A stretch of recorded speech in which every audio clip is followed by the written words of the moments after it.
Hi! Today I'd love to share two really simple strategies for coping with life's ups and downs. And the really cool thing is they've been used for centuries by lots of famous historical figures. Think George Washington or Theodore Roosevelt. They come to us from an ancient Greek philosophy called Stoicism. Stoics were devoted to mastering their minds, living with resilience and virtue, and ultimately accepting what you can't control. Let's talk about control. If you really think about it, what can you really control in your life? Your actions, your reactions, maybe some of your thoughts. That's about it. Everything else is kinda outside of your hands. So why waste time fighting against the inevitable? Picture this example. You're stuck in traffic, you're late for an appointment, you're pretty stressed. You honk the horn, you get more stressed. You curse, maybe to yourself, maybe out the open window to another driver. But does any of that change the traffic? No.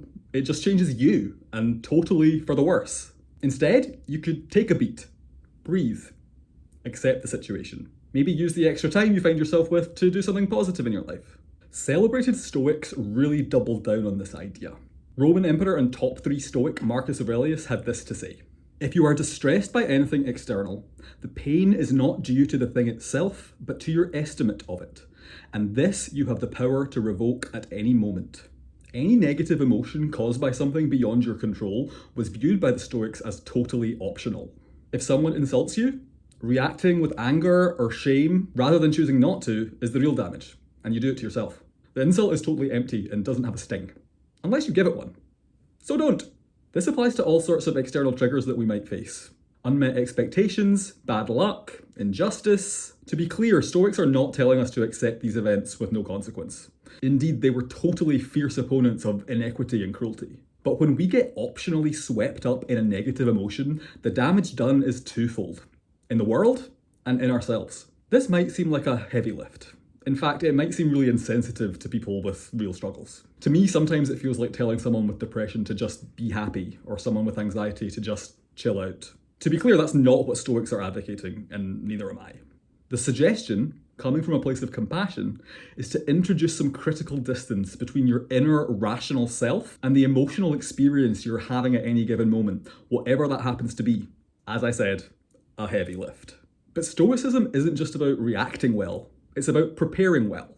You don't wait for a disaster to strike to learn resilience, you train for it. It's basically the idea of practicing hardship. The Stoics did it all the time.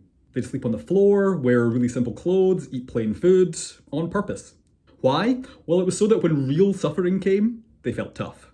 Noted Stoic Seneca famously said, "Set aside a certain number of days, during which you shall be content with the scantiest and cheapest fare, with coarse and rough dress, saying to yourself all the while, 'Is this the condition that I feared?'